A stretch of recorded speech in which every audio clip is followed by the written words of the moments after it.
it's Monday, and, I'm doing this again. Last time, Michael had an anxiety attack in the bathroom after Jeremy called him a loser while intoxicated, and we all died a little inside. We all caught up? Okay, good. The whole night, Rich has been acting really weird at this party. And, like, before he was, like, flailing around weirdly, and everyone is like, oh, he's just, like, drunk and trying to dance. It's not, like, anything that we need to be concerned about. But now, he's running around asking people if they have any Mountain Dew Red. And he's, like, weirdly insistent about this. Like, he's like, I need Mountain Dew Red. Like, at one point, he literally runs up to Christine and screams in her face, seriously, where the fuck can I get some Mountain Dew Red? Yeah, that's a little weird and slightly concerning. At the party, Jeremy runs into Christine, who is unaccompanied by Jake, and when he asks her where Jake is, she says that he's having makeup sex with Chloe. Glad to know that the sexual assaulter got what she wanted in that story. This is a great moral. Jake's not actually cheating because Christine actually broke up with him just a few minutes ago, but you do have to imagine that Christine is still feeling pretty crap right now, considering that she and Jake have been broken up for, like, what, 10 minutes, and he's already screwing some other girl. Like, geez, Jake, just so classy. Jeremy and Christine then make weird noises for a while. And then they both remark that, although the rest of the party has sucked a lot for them, just talking to each other is actually kind of nice. Jeremy gets an unsquippated burst of confidence and he asks Christine out, and she declines him. Partly because she still needs some time to get over Jake, and partly because she's currently going through an existential crisis and doesn't think that she should be romantically involved with anyone until she's able to figure out her own stuff. Afterwards, the squip finally resets itself, and it starts analyzing its data to try and figure out what Jeremy should do next, because the squip just has to plan out every second of Jeremy's day. But anyway, the squip starts freaking out and telling Jeremy that he needs to get home right now. And when Jeremy has the gall to ask why he should just leave the party, the squip takes immediate action and, like, puppets Jeremy's limbs out of the party. Do I even want to know what's about to happen next? We fade out of the party and are taken to the next day, as well as the next musical number, where we finally, after so long, get to put the spotlight on my girl, Jenna. Jenna Rowland is basically the school's gossip girl character. To paraphrase one of her own lines in the show, she knows everybody else's business, but no one actually knows about her business. So, even though she's still considered popular because she, like, has so much gossip to throw around, no one actually likes her, and, like, honestly, mood. Jenna has mainly been comic relief up to this point. She's had a lot of stupid funny lines. Like, there was the period line that I mentioned in the last video, and then back in the scene where Jeremy was first getting his squip, from the shady drug dealer guy behind the Payless, the guy's giving this, like, dramatic monologue about the squip, and then Jenna comes on stage, and the guy's like, we're all sold out! And Jenna's just like, of shoes? And then the guy's like, oh, you're here for the shoes. And Jenna's like, it's a Payless? Unfortunately, Jenna doesn't really get to do a whole lot in the show. Like, they set up what should be a character arc for her, and then they just, like, never follow through on it.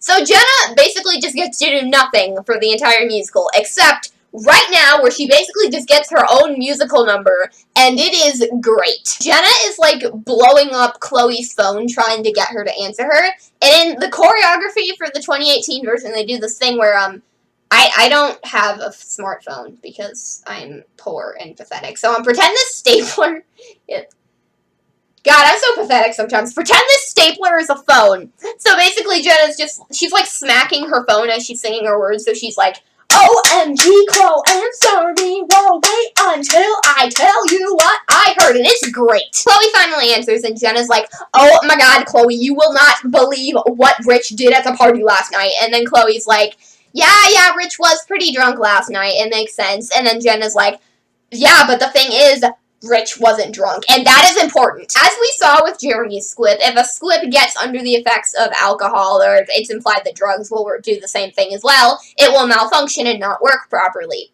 But the thing is, every single person in the musical who ever talks about this is adamant that when Rich did what he did, he was not drunk or high or under the influence of, like, anything, which means that when he did what he did, the squip was still active. Keep that in mind. Then Jenna finally tells us what Rich did that was so scandalous. He burned Jake's house to the fucking ground. The musical is really ambiguous about why Rich set the fire. Since the squip was still active, your first thought is that, oh, the squip made him do it. But then you try and imagine why the squip would make Rich do such a thing. And there are theories, but in order to tell you about them, I kind of have to spoil stuff from later in the musical. So I'm just gonna bring up the theories as, like, the spoilery stuff gets mentioned. So, I can't really tell you why Rich may have set the fire yet. Although I feel that I should mention that one of the rumors going around the school is Rich set a fire because he knew he was gay. I'm not saying that that will come back later, but I'm also not saying that it won't. Abruptly switching topic, I just want to talk about the humor in this song for a minute, because in my opinion, it is by far the funniest song in the entire musical. There's this part in the song where Jenna's like, I'll tell you 'cause you are my closest friend, and Chloe's like, no, I'm not, and Jenna's like, yeah, I know. And then there's just this one snare drum hit, and I don't know why I find that so funny. I just do. Also, when Jenna is telling us that Rich set the fire, apparently she gets so excited about one of her supposed friends having a mental breakdown and burning her other friend's house to the freaking ground that she makes this really weird noise. Rich set a fire and he burned down the house. Wow! Later in the song, Chloe starts calling Brooke, but Brooke is obviously still salty because Jeremy cheated on her, so she's not picking up any of Chloe's calls. So then Chloe's like, and also space and frowny face, I'm sorry that Jeremy made out with me at the party, but it was totally his fault, and let's not let boys ever come between us ever again, okay? Smiley face, lipstick, kitty paw. And from there, they pretty much just, like, instantly make up. Like, I mean, there's still some friction between them that doesn't get fully resolved until the end of the musical, but they start, like, hanging out again and stuff. And I have to say, the joke that girls, like, get into fights and then immediately make up after them is one of my least favorite jokes in media. But I will say that that is an example of it done pretty well. Then my queen, Brooke Lost, has two of the most relatable lines in the entire musical. Here's number one. At the end of last night's party, did you see Rich? No, I was crying. And here is number two. I'll spread the word! Word! That Rich is flecked. Flecked? No, I meant flecked. Did I say flecked? Sorry guys, it's just my autocorrect. Always be aware of autocorrect. To get a little real for a minute, this song is intended as a satire of how nowadays when something tragic happens, a lot of times people will go on social media and like post about it or whatever, and what they're saying will come off as more rude and insensitive than it's actually intended. There's a line in this song that gets quoted and referenced a lot that goes, changed my profile pic to you, now I fully understand what you're going through. And, first off, who else immediately thought of Augustus Waters? A lot of people make this weird comparison between that line and how, like, sometimes when a mass shooting happens, people will, like, change their profile pic to be in support of that. Like, the first thing that comes to mind for me is the event in Paris that happened a few years ago. However, I feel like this particular comparison is just really unfair because no one's claiming that they fully understand what those people in Paris went through. Like, they're just trying to show their support the best way they can. They really can't do anything else beyond that. Like, what do you want them to do? Fly out to France with the money they don't have to, like, suddenly become an EMT and treat these people? Or, like, suddenly, like, get clairvoyant flashes for when something like this is gonna happen so they can stop it? Like, no. Really, this one line is, like, the only problem I have with this song. Everything else is a really solid satire of, like, all the stuff that I mentioned earlier. It's just sad that that one line is the one that became super popular and that is always quoted and referenced, and when it's the one line that I don't like. I also think that if you change some of the lyrics, this song could almost work as, like, a satire of major news networks, because, like, if you watch, like, the big channels after a terrible event like this happens, within, like, an hour, they will have their spin people on it talking about how this means that we need radical gun reform, or that it means that the other people think we need radical gun reform, but they're dead wrong, or, like, whatever the heck it is that these people spend their hours droning on about and never actually accomplishing anything. I say as if anything that I'm saying right now is actually accomplishing anything. Don't get me wrong, I do think that after major events like these, we should have conversations about that kind of stuff, but taking a tragic event and just so quickly twisting it to fit your political slant is just really disgusting to me. And I mean, it's not any less disgusting than Chloe, Brooke, and Jenna's blasé response to two of their friends getting put in the freaking hospital. Okay, this is getting far too political for the musical about the kid who takes Japanese drugs and gets a Keanu Reeves computer in his brain. Let's move on. Here's another spot where the two versions of the show begin to diverge. The next two musical numbers are called The Pitiful Children and The Pants Song. And yes, you did hear that title correctly. In the original song, Pitiful Children comes pretty much directly after Rich Set a Fire, and then there's a small scene between Jeremy and his dad, and then the Pants Song happens. In the new show, the scene with Jeremy and his dad happens, except it actually gets cut down slightly, which is sad, and then the Pants Song happens, and then there's a scene where Christine gives a speech, and then the Pitiful Children happens. You might think that I'm about to tell you, like, some sort of reasoning for why they switched these two songs around. I don't have a reason for you, because this change is stupid and pointless, and I hate it. So, like, first off, it's stupid because it destroys the Pitiful Children's impact. Like, the thing is, you have Rich Set a Fire, and you're like, oh, this song is catchy, but, isn't it kind of screwed up that they, like, don't care about their friend being in the freaking hospital? And then Pitiful Children happens, so you basically just go straight from one mild horror to one, oh my god, the world is going to end horror. So, like, Rich Set a Fire is pretty much just the atmospheric buildup for the Pitiful Children. And then you get the Pants Song. The Pants Song is, like, a short breather before you get into the actual ending of the play. So, like, why? What? Do these people understand nothing of story structure? Like, good God. And the worst thing is, I'm pretty sure that the rewrites were actually written by the people who wrote the musical originally. So it's like, you made such a good thing, and then you changed it, and you made it worse for objectively no reason. Why would you do that? I'm assuming that these rewrites were because they wanted to put Christine's epic speech into the show, and, like, I'm not telling them that they shouldn't have put that speech in the show, because that speech is amazing, but, like, here's the thing. The way the original timeline worked is that Pitiful Children took place during the school day, and then the Pants Song took place, like, after school as Jeremy was leaving to go to play rehearsal.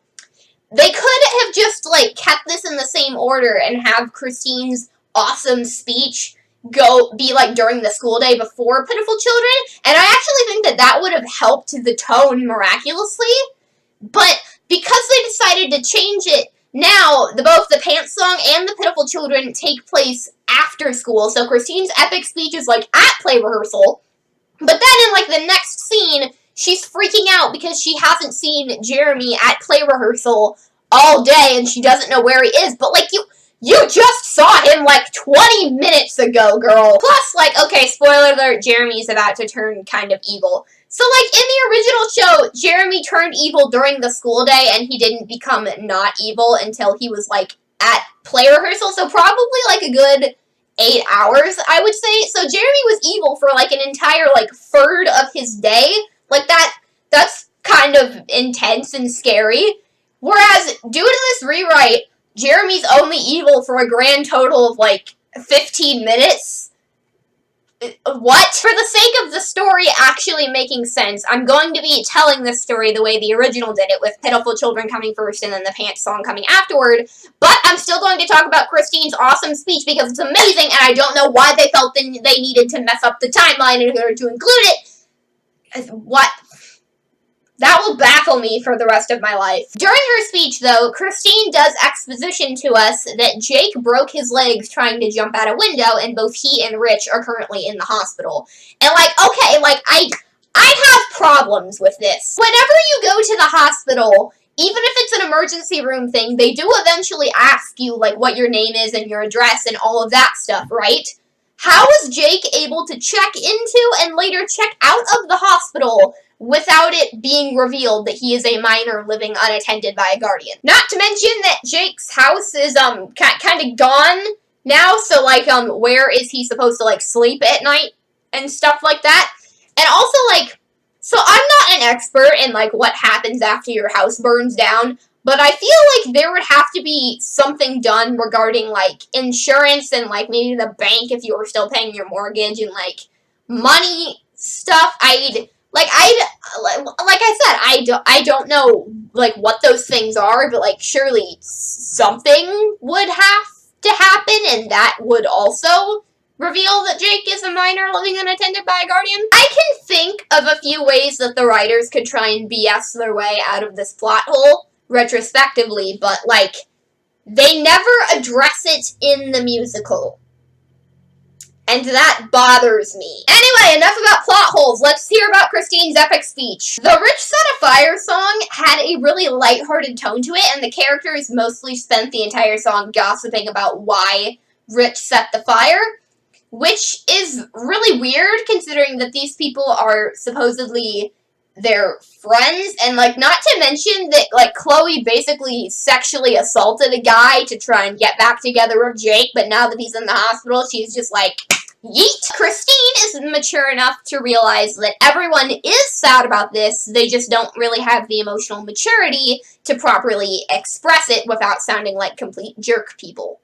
Which, you know, kind of makes you wonder why we're giving hormonal, like, 16 and 17-year-olds social media and, you know, expecting things to not backfire on them. Like, God forbid we give the social media to the people who would actually be able to responsibly use it and not come off as terrible people. But that's a completely different discussion. I love how I'm giving this social critique as if, like, I'm any better. I'm literally sitting here, a 16-year-old... well, at the time of filming, I'm not 16 yet, but by the time I upload this, I will be 16. A 16-year-old ranting in front of a webcam about a musical she likes, acting as if she's more emotionally mature than everyone around her. It's a paradox, I tell ya. You really have to imagine what Christine is going through in this musical, because, I mean, like, yes, she was the one who broke it up with Jake, but she probably still has some lingering feelings for him, but then he immediately goes and hooks up with another girl, and then he gets put in the hospital, like, a half hour later, and she's even guilt-tripping herself over it. She says that, like, if she and Jake hadn't broken up, then he wouldn't have been there alone when the fire started. And then you have to also take into consideration her confusing feelings for Jeremy, as well as her just general anxiety and existential crises. Christine needs a hug, man. And then Christine says my second favorite line in the entire musical, everyone around me is hurting, and I want to help them, but I don't know how. So I guess I'll just do theater. Christine! Jeremy asks his squip why Rich's squip would let him do something like that, and Jeremy's squip responds with pure unfiltered BS! My favorite! It claims that Rich was stressed out about his alcoholic father and just generally terrible home life, so when he drank at the party and his squip was disabled, he lacked the proper coping mechanisms to deal with it, so he just decided to light Jake's house on fire.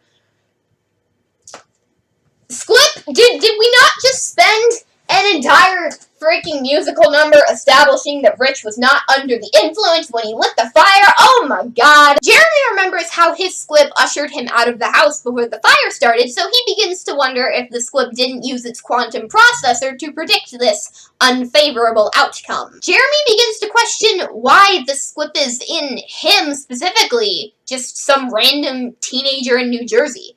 Oh, by the way, this story takes place in New Jersey. This was also a question posed by Michael before he had his anxiety attack. He has some line about how this is untested Japanese technology and how the heck did it end up in some random town in New Jersey, and do you really think its primary function is to get you laid? The squip could be using its quantum processor to protect world leaders and other really important people from harm.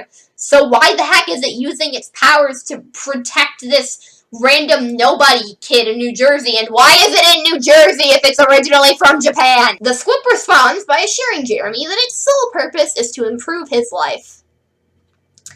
That didn't answer his freaking question, Squippo. Jeremy sarcastically tells the Squip that he's done a great job of that because Christine still won't date him because that's definitely the Squip's fault. I already went on this rant last video. Y'all get my point. Let's move on. And he's also really hurt Brooke. And Michael. Attention people who still think that Jeremy's outburst of anger at Michael wasn't just a result of him being drunk and anxious and angry and just, generally bad timing. Read this line and tell me that Jeremy doesn't feel bad.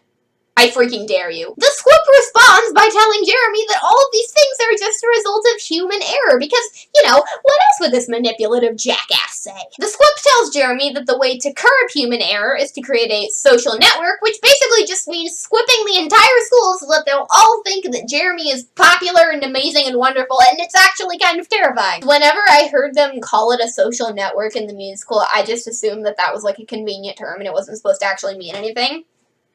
But now that I think about it, I think it's maybe supposed to be a commentary on how, when you get into social media, you can, become almost a slave to the algorithm and just keep scrolling and scrolling and scrolling and never stopping, and how the Squip is basically turning everyone in the school into its slave so that it can, improve Jeremy's life or whatever.